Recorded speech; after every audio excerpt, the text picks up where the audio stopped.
Kevin, thanks for joining me today. I'm glad to have you on the podcast. Thanks for having me. Yeah, it should be a fun discussion. I know, Kevin, you have a lot of experience in having conversations with physicians. You're a physician trained yourself. And so there's all sorts of things I know I'm sure you've gathered from all those conversations and those experiences. And I look forward to our conversation today in regards to that. But before we jump in, I was curious if you could kind of give us a little bit of a background for those that aren't familiar with you and what you're doing, a little bit of background of like kind of where you started and how you've gotten to where you are today doing what you're doing. Sure. My name is Kevin Poe. I'm an internal medicine physician. I practice in Nashua, New Hampshire, which is a town 45 minutes north of Boston.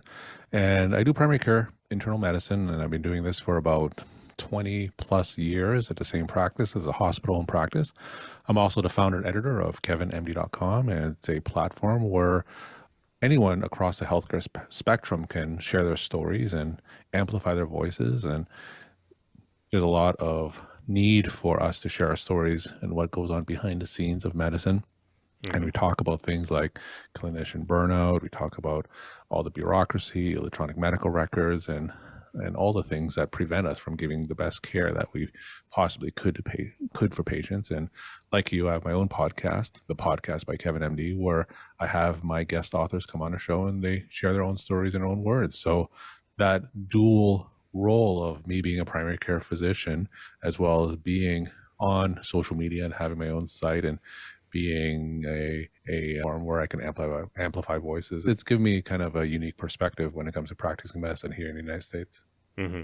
Yeah, and there are a lot of voices. I'm excited to see more. It seems like physicians speaking up. There's a lot more opinions coming out, and some of them bad things, some of them good things. I think the state of healthcare is in a little bit of a challenging spot right now, and there's all sorts of views like emerging, and people are trying to kind of come up with solutions and propose, well, I guess really people are talking about the problem a lot now. And I mean, there's a few solutions coming up here and there, but I'm curious if maybe we could spend a little bit of time on that. I'm curious of your take, like given all the experiences you've had talking with different people and hearing these voices and opinions and that sort of thing. I'm curious of your opinion of like the state of healthcare and physicians' work in general. Like, where are we today in your view? Yeah, so many different directions I can go with that question. Mm-hmm. So let's go with the clinician burnout, right? So I think that even before the pandemic, the amount of clinicians who reported symptoms of burnout was about 50 to 60%. I think that number is even higher now. And you talk about things like physician shortages, especially in primary care, and if you have more of these doctors leaving the profession altogether, who's going to see more and more patients that need to be seen going forward? As it stands now, it takes like almost 6 months for a patient to come in to see me in my clinic, and it's very difficult to recruit primary care physicians to the Nashua, New Hampshire area. So that to me, I think, is one of the biggest problems. And I think that one of the reasons why a lot of physicians are burnt out is really just kind of a lack of empowerment, a lack of autonomy. You have a lot of doctors who train, 10, 15 years, and they think after they're finished training, I have it made. I practice medicine and my life will be all set. And that's really far from the truth these days. There's so many external pressures that prevent us from taking the best care that we possibly could to patients. And that's leading to a lot of what we call moral injury, right? Mm-hmm. Things that are preventing us from practicing medicine the way we want to. And that's causing a lot of frustration, burnout, and ultimately people leaving the profession. So I think that's one of the more acute crises that's facing the profession right now. How can we keep more of these physicians and clinicians in practice today, and what can we do about that? Mm-hmm. Yeah, it's scary to me from my perspective, because we get to talk with a lot of physicians as well, and work with some of them a little bit more closely. And it's pretty alarming, like the percentage of them that I know, and we're interacting with pretty young physicians, the percentage of them that are like very actively working to get out of medicine is a little alarming. Like it's, as a patient, at least, it's kind of crazy. And so I'm not sure what the future looks like, but I'm really kind of like curious about like I think there's got to be some solutions emerging, and I kind of consider this as like an opportunity in some ways for maybe more of like the entrepreneurial Hmm. physicians that have creative ideas. I think that's like an entrepreneur's dream in some ways, is they have solutions to problems. That's what entrepreneurship is. And it seems like there's a little bit of a trend, or maybe not the right word, but a movement towards more physicians having a voice and then also coming up with solutions in entrepreneurship.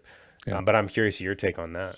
Yeah, I think you're absolutely right. I think one of the emerging themes that I'm seeing on my site and of the doctors I interview is that physicians are more than our degrees. So gone are the days where we have our MD degrees and we just practice in a clinic or go to a hospital or do procedures or do surgeries, and that's all we do. I think that the evolution of the MD degree has been accelerating over the last few years, and we talk to so many doctors who do more than just clinical care.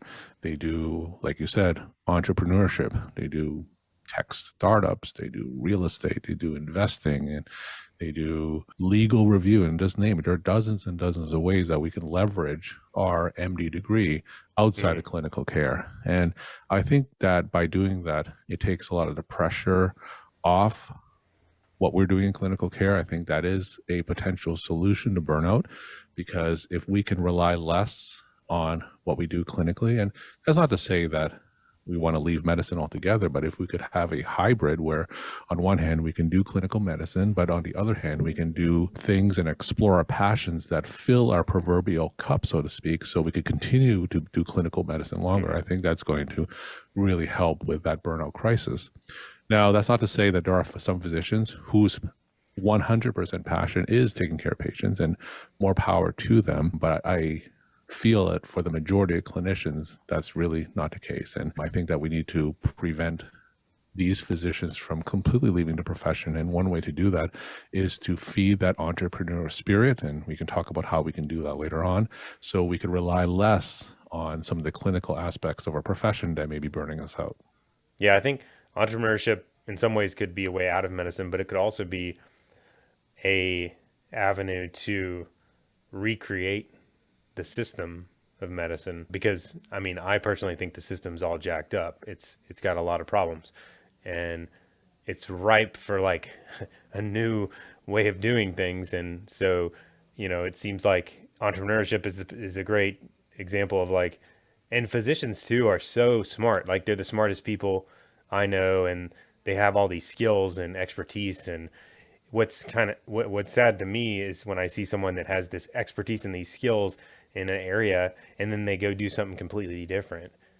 And not that that's always a bad decision, but if they do enjoy it or could enjoy it in a different environment, it is a little bit sad to see that. So what are some of the ways that physicians can really kind of lean into that? Yeah, so I think one of the reasons why that is that a lot of these other avenues outside of clinical medicine isn't really taught in medical school and residency. So as you're training, you're not necessarily exposed to some of the other things that you could do with your degree. And we mentioned things like entrepreneurship and that intersection between technology and medicine, and working with perhaps health IT startups. So a lot of these alternative avenues of our degrees aren't really explored, just because we just don't have a lot of exposure to them. So when we come out, we think that that's all we have to do that's all we can do is really just see patients and do procedures and the like. So in terms of taking that next step, so how can we explore doing other things? I think first off, the number one is that you need to rely less on what I call your W-2 income. You need to rely less on clinical medicine as a source for your financial stability, because if you're a slave to your job, then you have to keep on doing it. And no matter what the administration does to you as a physician, you have to take it, because you have, of course, hundreds of thousands of dollars of loans to pay off. You have no other choice. So the faster you can divorce yourself from being reliant on your W-2 income, the more that you can cut back on some of the things that may cause some dissatisfaction in your professional life, right? So that's the number one thing. So I find, and I'm sure that you find this too, that a lot of physicians, they're not necessarily the best when it comes to managing money. They're not necessarily the best when it comes to financial literacy and paying down debts and, And a lot of doctors, as you know, live beyond their means. They have to live that proverbial doctor lifestyle and buy that big house and a fancy car. And that's the number one thing that physicians need to not do, is they have to live within their means. They need to pay off their debts as soon as possible so they can have those options to explore other avenues in case their clinical job is leading them to burnout. So once they do that, then I think that there's plenty of things that physicians can do in addition. I think that if you look at what I do, that's certainly one example. I see patients 2.5 days a week in an internal medicine primary care setting. I do love primary care, and I feel that primary care physicians like myself, they're needed. Like I said, there is an acute shortage of primary care physicians where I live. It takes months to see me. So I think that I am serving a need, and I do love my patients. I've been seeing 20 years. I have several thousand patients, but I think if I did this 5 days a week, I think that's going to lead and accelerate my road to burnout as well. So I'm able to complement what I do by working part-time, by doing podcasts and doing what I do on KevinMD. I do speaking, and these are things that are outside of clinical medicine that, again, feeds that entrepreneurial spirit and can help me keep on going when it comes to clinical medicine. Listening to podcasts like this, there are plenty of podcasts that are out there by other entrepreneurial minded physicians who are financially independent. I'm sure that you're familiar with the FIRE movement, the financial independent retire early movement. There's a whole movement of physicians who adopt that philosophy. They pay down their debts as soon as possible, so they are financially independent from medicine, and they're able to explore these other avenues. A very common one, for instance, is real estate ownership. You see a lot of physicians, they own real estate, they manage properties, they manage portfolios of real estate. So that's a very common one. I've talked to doctors, they help attorneys review cases. So it's kind of non-clinical work as well. And that's a great way to supplement their income. And it's a nice hybrid to merge what physicians can do clinically. There's, of course, expert witness work, content creation, like myself, doing podcasts, and a variety of other non-clinical jobs with industry, with the pharmaceutical industry. You can work as an advisor for tech startups. So I think the list is endless. I think that listening to shows like this one, listening to my podcast, the podcast of KevinMD, there are various Facebook groups that physicians can join that are physicians only, where doctors can talk about some of the ideas that they can do with their degrees. So I think once you're financially independent from medicine, I think that there's a whole new world that is out there that can keep doctors in medicine longer. Mm-hmm. Yeah, when you start talking about entrepreneurship, sky's the limit. It's like you got a clean slate. That can be intimidating, but it also is opportunity, eye-opening. You can kind of create your own path in some ways. But at the end of the day, it is a scary proposition, like you mentioned, especially if you're not financially independent, or you just have this fear, of taking a big risk or making a change. I think the scary factor is a big deal, and it's scary to kind of go against the grain of what you're told your entire training is what you should do. And then people look at you like, really? You're going to do that? Like, that's not what people do. And that's kind of a big hurdle. That doesn't mean, I don't think in any way, that you shouldn't do it necessarily. That sometimes is a sign that maybe you should do it. But it is a scary thing. I'm curious, do you think you have to be, because a lot of physicians struggle with that fear, especially early on with the debt and getting over that hurdle. Do you think you have to be financially independent to make the jump?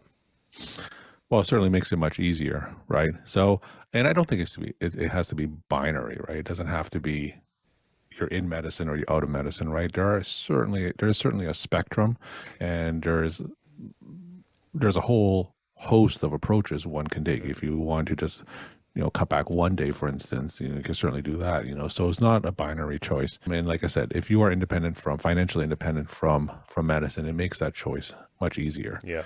One of the things that you mentioned earlier is something I completely agree with, in that there's a very linear path when it comes for physicians.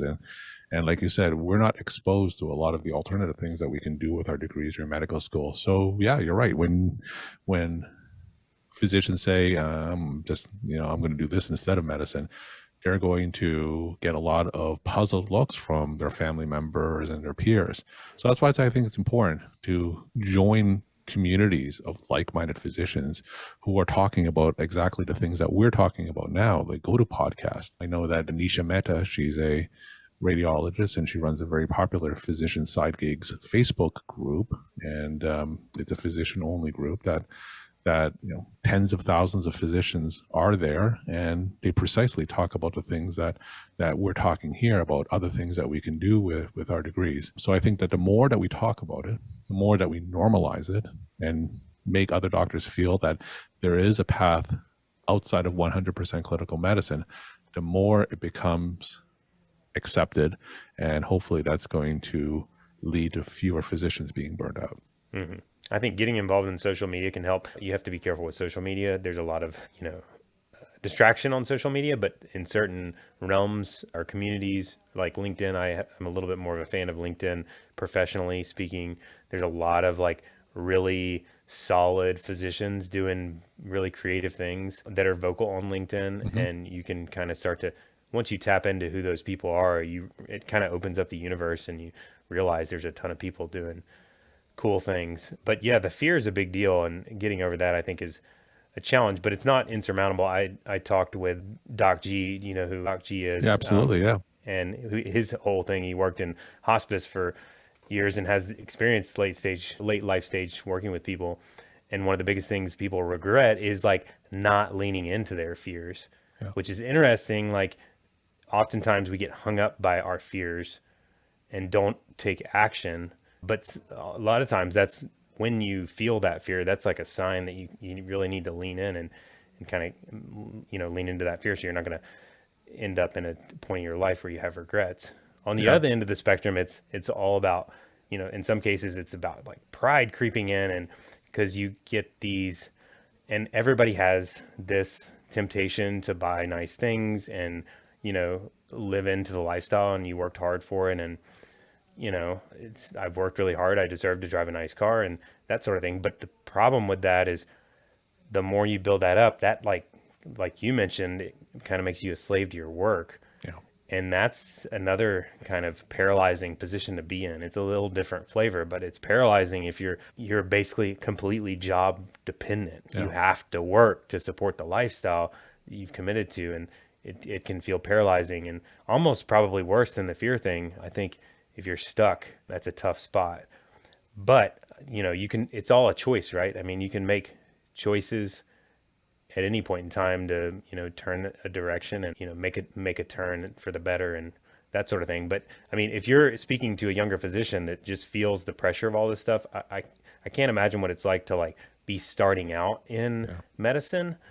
Like, and I'm looking for jobs, and I hear this negativity kind of with the profession, and I'm like, how do I pick a job? Even like, where do I go from here? Like, what piece of advice would you give to them? So one thing is perspective. As physicians, when you compare to other professions, we're very lucky. Obviously, we've all worked very hard, gone to medical school, did residency and all that. But when you compare ourselves to say the tech industry, you hear in the news that these giant tech companies are laying off tens of thousands of workers. As physicians, we need to realize that we are in a very privileged and blessed position. So when it comes to the job market relative to other industries, I think that we do have options. So my piece of advice to young physicians is that we can create the professional life that we want. With the MD degree, we have, or DO degree, MD or DO degrees. With a medical degree, we have the option and choices to create a life that we want.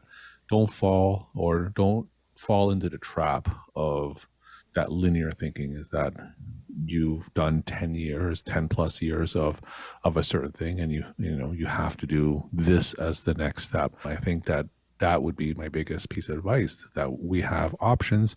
You can create the life that you want, whether it's blending clinical work with entrepreneurial work or blending clinical work with non-clinical work.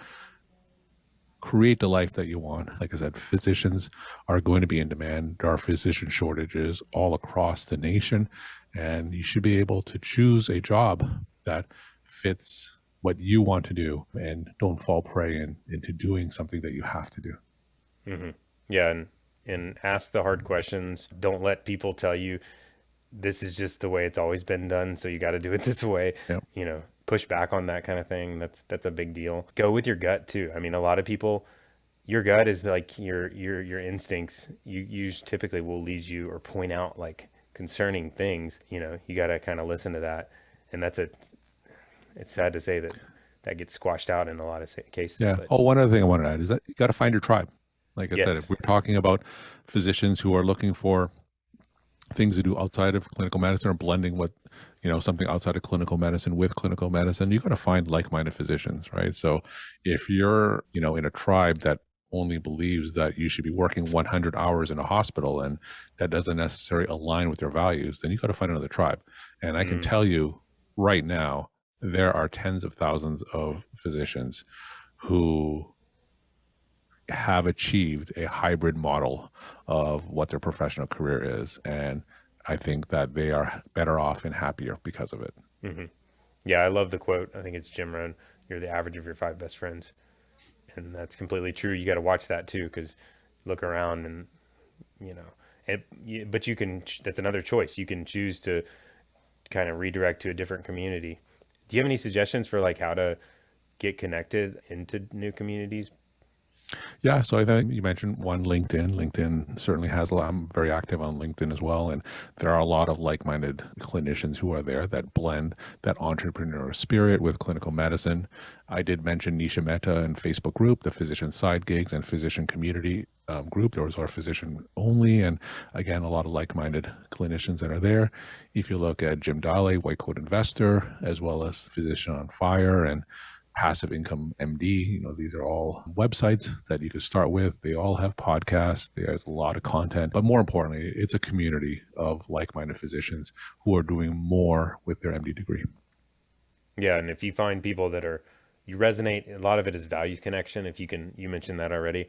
If you can, if you can connect on values, like that's a huge, good starting point, and it might just be like buddies that you know from training or whatever. If y'all like think the same way about how the world should work, that's always a great starting point. And it doesn't have to be, formal community. It can be Mhm. just like your circle of friends in a lot of cases. And that's always a good starting point. Well, as we wrap up, I wanted to know, I'm really curious about your thoughts on just because the future of medicine, I think it's, there's a lot of promising things that are happening. But I'm curious of your take on like, how do you envision like the future of medicine? Like, how are things going to play out from here?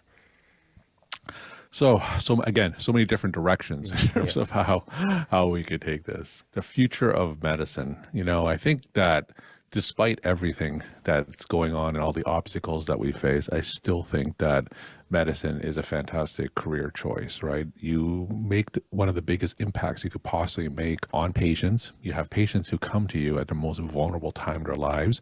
You ask them questions that no one else could ask these patients, and you examine patients. And it is such a privilege being a physician, and there's an incredible amount of trust that people place in a profession. So I do think that in terms of making the greatest impact on people and on society, medicine is still a wonderful profession. I think that we do need to guard against people leaving the profession. So hopefully, as we move forward, we can normalize that conversation where we can talk about other things that physicians can do with their degrees, and hopefully they can stay in clinical care. And I do think that we need more physicians going into some of the decision making roles, right? So one of the things that I advocate for on my website and on podcasts is that we need to share stories, right? We need to share what goes on behind the scenes, because if we don't, then we risk other people making decisions on behalf of us. And these other people may not have physicians' best interests at heart, right? It could be politicians and policymakers, and they're not necessarily going to look out for what's best for physicians. So I think it's important for physicians to be in those decision-making roles.